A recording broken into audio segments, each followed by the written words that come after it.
Buenas noches, iglesia, por doquiera ustedes están. Una vez más, gracias por abrir las puertas de su hogar a través de internet y que estudiemos juntos la Biblia. Hoy, martes 14 de septiembre, víspera de un día de descanso. No sé si es en todo Centroamérica o solo acá en El Salvador, pero espero que pasemos un buen tiempo mañana con la familia. Y por supuesto, los que nos congregamos en media semana, en día miércoles, les esperamos en el culto. Vamos a orar y a pedir la guía del Señor para hoy. Padre, muchas gracias por ser bueno y porque tu gracia nos abraza, nos perdonas y nos das nuevas oportunidades. Señor, iniciamos este tiempo rogándote por aquellos que están enfermos. Por favor, que uno de tus ángeles cobije y sane, ponga su mano para sanar sus dolencias. También oramos por los que están enfrentando cualesquiera otro tipo de situaciones difíciles. Señor, confiamos en tu gracia, tu misericordia y te pedimos que hoy que vamos a estudiar tu palabra, nos guíes y nos instruyas. En Cristo Jesús. Amén. Antes de que Jenny nos empiece a leer las preguntas, quiero animarles a que me ayuden porque las primeras dos, si es que leyeron la guía de hoy, parecen contradecirse. De hecho, dice en la primera que la alegría de los malos es breve. ¿Significa eso que no van a durar? Y no es una la vez que algún predicador se ha tomado de este o un verso paralelo para decir o amedrentar a aquellos que están llevando su vida por malos pasos, que se arrepientan a tiempo. Hacen eco a que los delincuentes no superan la juventud. Hacen eco a que aquellos que tienen negocios que venden licor, pues su tiempo en esta vida no es muy largo. Lo curioso es que la pregunta 2, Job asevera lo contrario. Job dice, ¿por qué los impíos envejecen y crecen en riquezas? Bueno, ¿en qué quedamos? ¿Sus vidas son cortas o sus vidas son largas? Me refiero a los que hacen mal. ¿Acaso los que hacen mal, en este caso impíos, llegan a viejos y crecen en riquezas? Bueno, ayúdennos.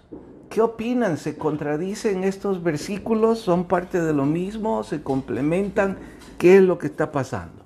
Y ahora sí, vamos a las preguntas que siguen. La 3.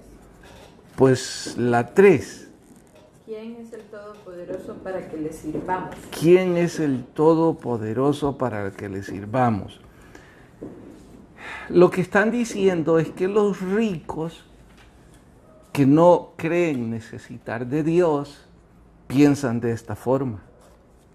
Que por qué motivo tienen que necesitar a Dios o servir a Dios si tienen todo y en demasía, en abundancia, lo que un hombre puede necesitar en esta vida, y dirían algunos, más de lo que pueden necesitar, bastante más, en 1 y 2 vidas, si el tiempo se les diera. ¿Por qué es que ellos dicen esto? Bueno, porque piensan que todas sus necesidades giran alrededor del dinero. Pero este es un argumento bastante necio, sin mayor fundamento, porque todos sabemos que hay grandes magnates hombres con mucho dinero, hombres y mujeres con no mucho dinero, que han terminado quitándose la vida. Eso significa que no es cierto que no necesitaron. Aún teniéndolo todo, hubo cosas que nunca pudieron conseguir. Alguien dijo que el dinero no puede comprar la felicidad. Y yo no voy a hacer eco del refrán. Sí diría que el dinero no puede comprar el gozo, que pienso son dos cosas diferentes. La felicidad está atada más bien a un placer temporal, corto, a una especie de hedonismo. Y esa especie de placer o de felicidad, probablemente el dinero la consigue. Por supuesto que el gozo, que da la paz, que da la armonía, eso no puede comprarlo el dinero. Pero los ricos, en fin, creen no necesitar de Dios, consecuentemente no tienen por qué servirle según ellos. Y esa es una de las razones por las que nuestro Señor Jesús dijo que era tan difícil que uno de ellos entrara en su reino. Seguimos. 4. ¿Tendría contentamiento Dios de que Job sea justificado? Por supuesto que sí. Dios iba a tener contentamiento cuando Job fuera justificado por él, no que Job se autojustificara. El argumento lo hace uno de sus amigos, digo amigos de Job y con sarcasmo porque en este momento parecían enemigos, pero en fin, está diciéndole con sarcasmo que ¿acaso crees que Dios se va a gozar porque vos te justifiques? Y en efecto, en este caso, lejos de Dios contentarse, parece ser que se inquietó, porque Job cometió el desliz de autojustificarse. No lo estoy ahora yo haciendo leña del árbol caído, igual que los amigos. Sos como los amigos. No, estoy lejos de querer ser como ellos. Estoy diciendo que en efecto hubo un momento en que Job perdió la cordura y se autojustificó. Bien, sigamos. 5. ¿Dio Job pan al hambriento? Yo estoy convencido que sí. Nuestro Señor le dijo a Satanás cuando se presentaron sus ángeles: ¿has visto a hombre más justo que Job? Entonces, en su integridad, yo debo deducir, por la opinión de Dios, que Job sí compartía su pan con el hambriento. Eran los enemigos o amigos de Job que estaban insinuando que Job era indiferente a las necesidades de los hambrientos y que ahora él era un hambriento como consecuencia de su maldad y de su indiferencia, cosa que por supuesto no tiene alguna correlación histórica en lo que leemos del libro. ¿Qué sigue? 6. Si tenemos paz con Dios, ¿todo nos irá bien? No, absolutamente no, y no necesariamente. He de darles varios ejemplos. El primero y el más importante, nuestro Señor Jesucristo. Estaba en paz con Dios y hubo un momento en su vida de mucha inquietud. En el huerto oró y no encontró sosiego. Dice que sudó lágrimas como de sangre. Y estaba en paz con Dios. Héroes bíblicos, casi todos. Hubo momentos que pasaron situaciones difíciles, en donde no todo les iba bien, y estaban en paz con Dios. De hecho, el libro de Job es precisamente ese, quizá uno de los argumentos principales, que debemos entender que la falta de paz no viene necesariamente por no estar en paz con Dios. Job había perdido esa paz no con Dios, sino que con todo lo demás. ¿Qué sigue? No, vamos hasta la 8, la 7 no. Ya el tiempo nos adelantó. ¿Quería Job contender con Dios? Aplíquelo. Sí, ese es el problema. Aquí es donde Job parece que empieza a deslizarse. Hay un momento en que cree que si él contiende, Esto de contender no es discutir, pelearse con Dios. Esto de contender es exponer sus argumentos. Job neciamente cree que si él expone sus argumentos a Dios, entonces Dios va a retractarse de todo el sufrimiento que está permitiendo le embista a Job. Y al decir eso, dice varias desfachateces. La primera, como si Dios no conociera el corazón de Job. O sea, ¿por qué tiene que exponer sus argumentos si Dios lo sabe todo? Por otro lado, está diciendo la desfachatez de que Dios no está siendo del todo justo. Porque a pesar de que Job está siendo íntegro, Dios le está propinando una paliza. Así que aquí es donde digo, y sin juzgar de forma, más bien con compasión.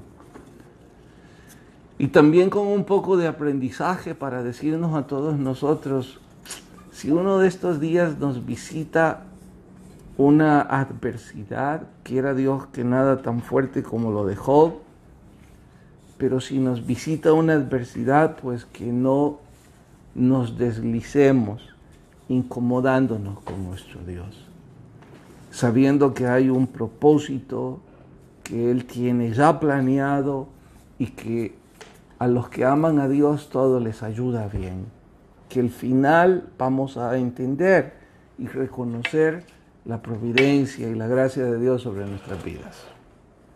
Y enervado es debilitado. Bueno, hasta ahí con la guía de Job. ¿Hay algo? Sí, hay una pregunta. A ver. El hermano Fernando Laínez. Buenas noches, hermano Fernando. Si una persona adinerada siente la necesidad de servirle a Dios y lo hace de alguna manera, ¿esa persona tiene que compartir su riqueza? Nosotros podemos servir a Dios de muchísimas maneras. El dinero no es el punto de honor para servir a Dios. El dinero sería simple y sencillamente una de las miles de formas en cómo podemos servir a Dios. No solo los adinerados tienen la responsabilidad de compartir sus bienes. Esa es una obligatoriedad de todos nosotros, porque todos podemos y deberíamos compartir la bendición que Dios nos ha dado, sea poco o sea mucho, de acuerdo a su Espíritu Santo pone en nuestro corazón. Que se exigiría a los que tienen más dar más, probablemente en el patrón humano. En el patrón bíblico no se trata de dar más de su dinero, se trata de dar más de toda su plenitud. Ricos y pobres tenemos el mismo porcentaje de obligatoriedad de entregar a Dios. ¿Qué porcentaje? Todo. Nuestras vidas deben ser para servir a Dios. Recuerden, cuando sabemos lo que somos, tenemos un propósito definido. Y nuestro propósito es servir y honrar a Dios. Poco importa lo mucho o lo poco que tengamos. Sigamos. Hay otra pregunta, hermana Janet. Hola, hermana Janet. Buenas noches, pastor. Quería preguntar, porque he escuchado de muchas personas que nos justificamos con cosas como le pasaban a Job.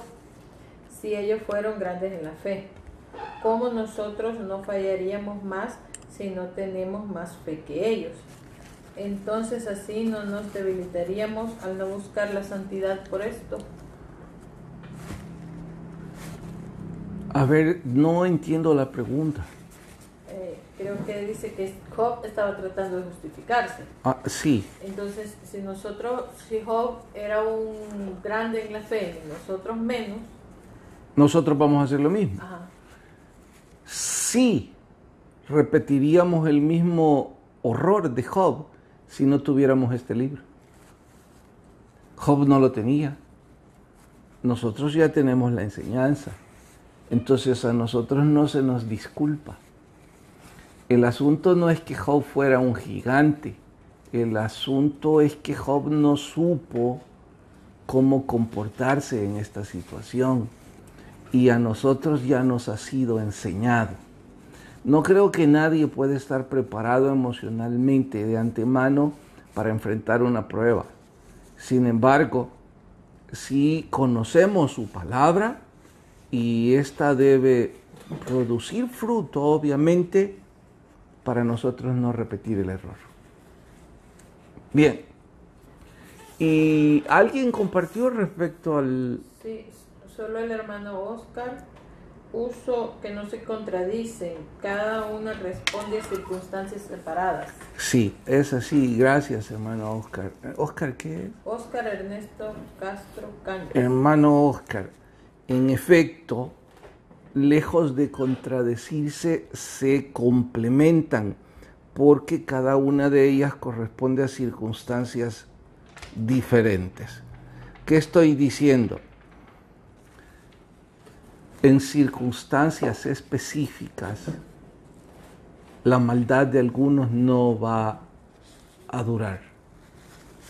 Y Dios pondrá la justicia. En otras circunstancias nos parece que algunos malos prosperan y la justicia no les llega. Que nosotros no la veamos no significa que Dios no la esté ejerciendo. Sin dejar de mencionar que además tendrán que pagar en la vida eterna. Bien, vamos ahora al libro de Anderson, Victoria en la oscuridad. Adelante. Uno que es andar en la plenitud del Espíritu. Es tener libertad para ser la persona que querramos ser. Significa entonces que andar en el Espíritu es tener libertad en el Espíritu. Eso nos lleva obviamente a preguntarnos qué es ser libres, hacer lo que nos da la gana. No. Ser libres es tener la libertad de decidir para actuar como corresponde actuar. Los que están atados en los pecados no tienen libertad. Ellos creen tener libertad, pero es todo lo contrario. Son esclavos de la pecaminosidad. Todos los alcohólicos pueden decir, yo tengo libertad y por eso bebo, es mi dinero y me bebo lo que me da la gana. No se autoengañe. Usted quisiera tener la libertad de elegir cuándo beber y cuándo no. Cuándo estar sobrio y cuándo no. Pero la adicción le ha esclavizado. Ya no es libre. Libre es la persona que tiene la voluntad para decir no a lo que debe decir no. A eso se refiere el escritor. Y por eso dice que hay dos cosas que implica andar en el Espíritu. Una no es sentarse en el Espíritu. Él dice sentarse en el Espíritu, pues yo doblo mis brazos y que Dios haga todo. No, nosotros tenemos la responsabilidad de esforzarnos, pero tampoco es andar corriendo en el Espíritu y creer que por nosotros llevar una vida extremadamente disciplinada vamos a tener como resultado el Espíritu Santo. No.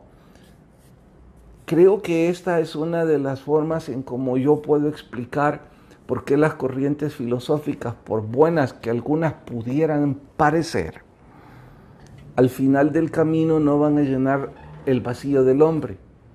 Porque las corrientes filosóficas algunas de ellas, si no todas, se fundamentan en algún tipo de disciplina que el hombre debe autoimponerse. Se autoimpone esa disciplina, pero al final del camino no logra la felicidad plena.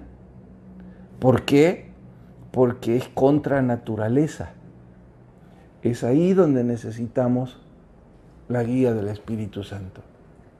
Es ahí donde andar en el Espíritu toma sentido, porque tenemos una nueva naturaleza que nos hace actuar conforme a esa nueva criatura.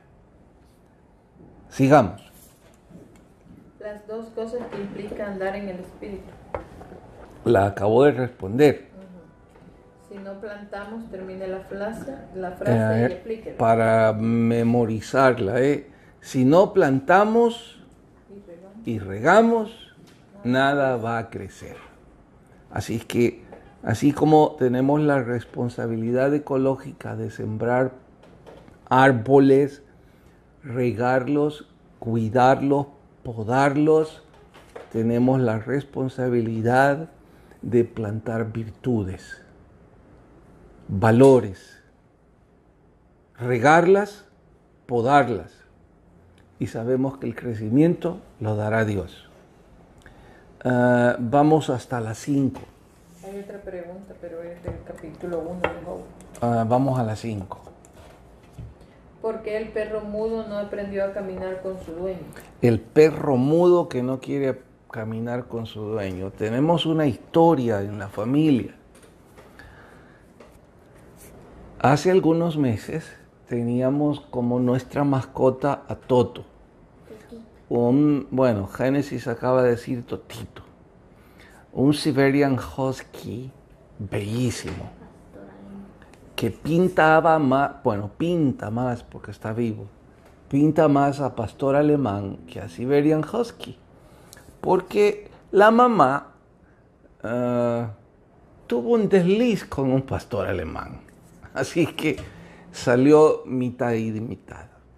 Pero nosotros estábamos enamorados de ese Totito, porque además de tener un poquito la pinta de Siberian como lobo, tenía toda la fuerza y la pinta de un pastor alemán. Así que yo pensé que educándolo iba a ser nuestra mascota. En efecto, de bebé nos hizo muy felices. ¿Qué pasó? Las manos, no te las pongas ahí. De bebé nos hizo muy felices. Mi esposa y mi hija lo criaron como que era bebé y no perrito. Pero ahí estábamos. Lo disfrutamos. Llegó a grande y se volvió insoportable. Mi papá se enoja y tenemos dos perros y dice que son cachorros. No te oís porque no hay micrófono hasta ahí. Génesis quiere excusar a Toto. Pero bueno, déjenme terminar la historia. Toto, quisimos empezar a llevarlo a pasear. Por más que lo intenté, fue imposible. Ese animal era tan fuerte y lo jalaba y nunca me permitió, como la mayor parte de mascotas, caminar a la par mía. Él quería caminar a su antojo. Si no se adelantaba, se quedaba hueliendo por ahí todo. Y si veía otro perro, se acabó el paseo. Había que tomarlo con fuerzas. De hecho, no podía dejárselo a Génesis o a Jenny. A Jenny le lastimó la rodilla porque era muy fuerte. Había que llevarlo en brazos y meterlo al carro y se acababa el paseo. También no pudimos tenerlo en casa porque era un Houdini completo, experto en escaparse. Igual que la mamá. Tapamos todos los agujeros posibles y siempre se las arregló. Igual que la mamá. Igual que la mamá, que es 100% husky, saltaba la verja. Y a las Bueno, 2 horas regresaba. me cansé y fui a hablar con un entrenador de perros, expertos, porque cerca de donde vivo está la escuela de caninos de la Policía Nacional Civil. Y estaban entrenando unos pastores belgas y entonces fueron bien amables conmigo. Yo les dije, mire esto. Y me dijo el instructor, el principal ahí, se puso a reír y me dijo, es un Siberian, ¿verdad? Sí, un poquito mezclado, pero es Siberian. Me dijo, sí, es Siberian. No pierda su tiempo. Yo le dije, ¿por qué? Esos animales, su naturaleza es hacer exactamente lo que su perrito hace. Son expertos en el escapismo, no son territoriales, son tercos. Usted les está hablando y parece que no les está hablando, lo ignoran. Y todo lo que yo le estoy diciendo, me dijo, corrobora su perfil, pero además vaya a internet y va a encontrar exacto y peor la descripción. De hecho, internet yo me asusté porque dice que estos perritos regularmente terminan abandonados o en la perrera, porque sus dueños terminan frustrados de no poderlos guiar. Sí, porque siempre vemos uno en la calle cada día. Siempre vemos algún Siberian abandonado. Bueno, ¿cuál es la razón? Así es su naturaleza. Ellos fueron diseñados por nuestro Creador para vivir libres como lobos. Fueron diseñados para vivir en las montañas. Son fuertes, aunque sean pequeños, jalan trineos. Y sí son fieles a sus dueños, pero no son territoriales. Aman a sus dueños. Los seguimos teniendo. Y cuando nos ve, ese perrito llora por abrazarnos. Pero solo nos abraza un minuto y luego se larga. Anderson dice que este es el problema de no tener la plenitud del Espíritu. Nosotros actuamos como un Siberian porque nuestra naturaleza es contra la naturaleza espiritual. Entonces hacemos todo lo contrario. Y no puede suceder un cambio a no ser que haya un milagro. Y que siembren en nuestro corazón una naturaleza espiritual. Y eso es el bautismo del Espíritu Santo. Cuando su Espíritu nos llena y nos enseña a andar en el Espíritu. Cuando nosotros vamos por el camino correcto, es porque su Espíritu nos está guiando. No es porque nuestra naturaleza carnal aprendió a hacer lo correcto. Es su Espíritu. ¿Y por qué es que hay algunos cristianos que actúan más en lo carnal? Porque no alimentan el hombre espiritual. Lo contristamos, lo debilitamos. Y por supuesto que el pecado hace eso. 8:32. Nos pasamos 2 minutos. Muchas gracias por habernos acompañado. El que tenga oídos, oiga lo que el Espíritu dice a las iglesias. Buenas noches a todos. Les veo mañana en el culto.